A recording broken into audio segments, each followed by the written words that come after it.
Narraband Dracovin, Lord and Emperor of the Dracovin Empire, and welcome. It is time to continue my discussion on D20 Modern, the modern take on the 3rd edition of Dungeons & Dragons. We last left off, we had been diving into, now, FX abilities and spellcasting. Let's continue to talk about spellcasting with more about spellcasting description. So, we've talked a little bit about the spellcasting description. Let's talk about casting defensively, because the fact is we talked that spells provoke an attack of opportunity. Maybe I'm at close range here, I'm up next to someone, and the fact is I still want to cast my spell. I can choose to cast defensively in order to avoid getting smacked. I will make a concentration check equal to 15 plus my spell level. If I'm successful, guess what? I'm dodging, weaving, avoiding his attacks as much and still casting my spell. Bam! If I fail, I lose the spell. That's it. I've just lost the spell. That's the only disadvantage. He doesn't get the smack against me. I have managed to prevent him from hitting me, but, you know, it's like, I'm like, and I'm like, ooh! Avoiding his attack loses the spell. Now, spells will have range. Range is how far away I can hit with a spell. Most of the times I have to see that location in order to target it with the spell, in order to use that spell at the location.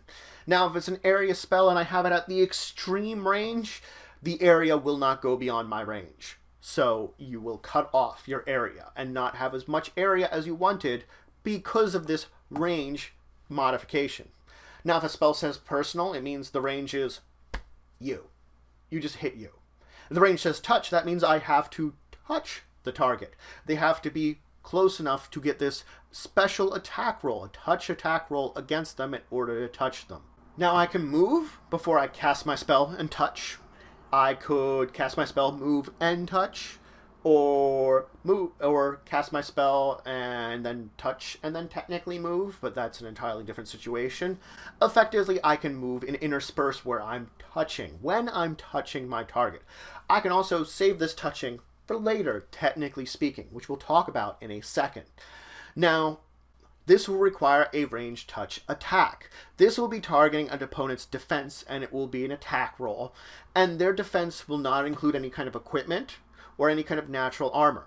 It will include size, it will include dexterity, but their defenses will be lowered against this touch because it's easier.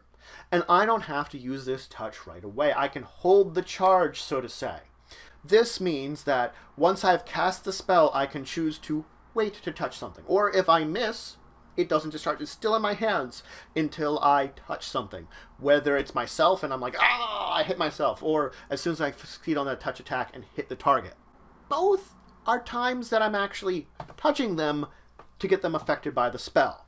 This can be in the form of a melee touch attack or a ranged one. It will just define if you're using your strength or dexterity in order to successfully do this. And this spell stays charged in my hand, as I said, until I would cast another spell that gets rid of discharge, or it would be discharged when touching someone. So yeah, I can cast it right away, or I can hold it, and if I do hold it, it's a standard action to discharge this, if I chose to hold it rather than touching as part of casting the spell.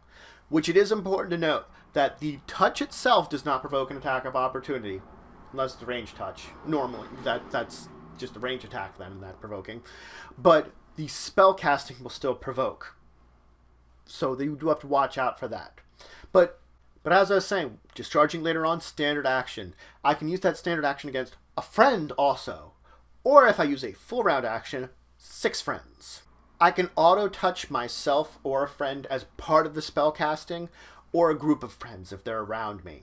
So if while the spell casting, I can, as I'm waving my hands around, I can consider touching everybody with the spell too.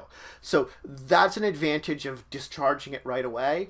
But if I'm not in a situation where I'm surrounded by everybody and I want to get up and run up there and be like, 6 people now, I can do that, except it would be full round. I just have to make sure I'm using the time accordingly at that point in time when I'm discharging it later on.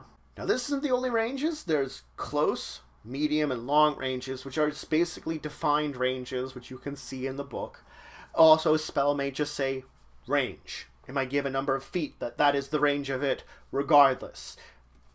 That would be specifically to that spell, but it can exist. Now, many spells will have a target. This target doesn't matter about, what we're doing before, is a object or creature that is being particularly affected by the spell itself. It is what you are targeting. You must be either able to see the target or touch the target, to feel the target, in order to actually target it with the spell. If you can't do either of those things, can't target it. Now, fact is, you don't have to choose the target until you're done casting the spell. So after I cast the spell, then I choose the target as a result of the spell. And I might choose the wrong target. Certain spells might not work on a creature. It doesn't matter. The fact is, my targeting has to be specific. It has to be what I know about in order to target. If I'm looking at a group of creatures and I want to target their leader, my spell's not automatically going to do it. I have to choose which one I think is the leader. Then it targets that one. If I manage to target one that is unaffected by that spell, too bad, the spell has no effect, the spell is lost, because I chose poorly. If I choose something that only affects humanoids and I accidentally affect the illusioned rat or whatever that looks like a person but's really a rat or something, hey, guess what? I just messed up. My spell doesn't work. Now, it's important to remember there's a distinction between target and subject. Target is what you are targeting with your spell. Subject is if that target failed its saving throw, it is now the subject of the spell. It is being affected by the spell. So remember the differences between that. Target does not necessarily mean that it is being affected by that spell. Subject does. Now, there are spells that summon or create objects nearby.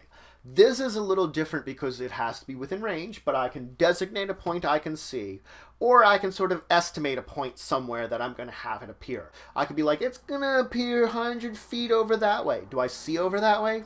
Nah, but I'm summoning it 100 feet over that way. I'm designating a range for it to appear at. Now, if a summoned creature or object is mobile on its own, it can move anywhere. It doesn't matter on the range. Now, we did focus more when we were talking about touch attacks on the melee version of them. Ranged touch attacks have their own rules, and they, as I said, do exist. They are touching at afar. The fact is they are treated like that, meaning that the ranged attack itself would, of course, provoke an attack of opportunity. You can fire in the darkness. You can fire at something that's invisible. You would have a miss chance against it. You could also fire it at something that has things blocking your way, in between it, creatures blocking you.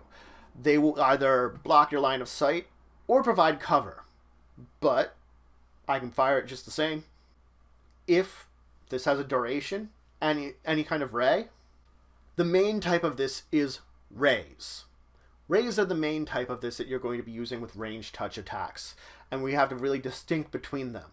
The fact is that a ray will have all these basic rules, and some of them do actually have a duration which would be added on here.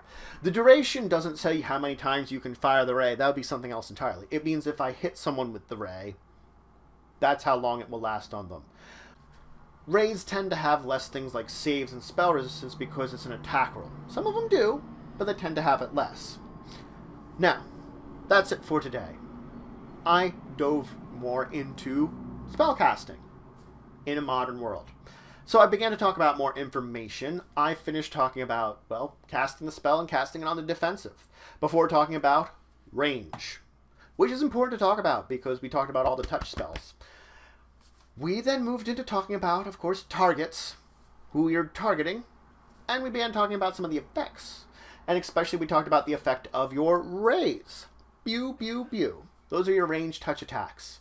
The main ones that you're going to be doing. Now, it doesn't say that all ranged touch attack spells are rays. Just the vast majority of spells that will have ranged touch attacks are rays.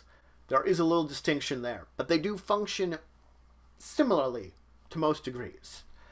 In the next episode, though, we're going to dive through the rest of the effects and try to finish up talking about the basic information you need to know about these spells that you will be, well, spellcasting over the course of your modern adventures.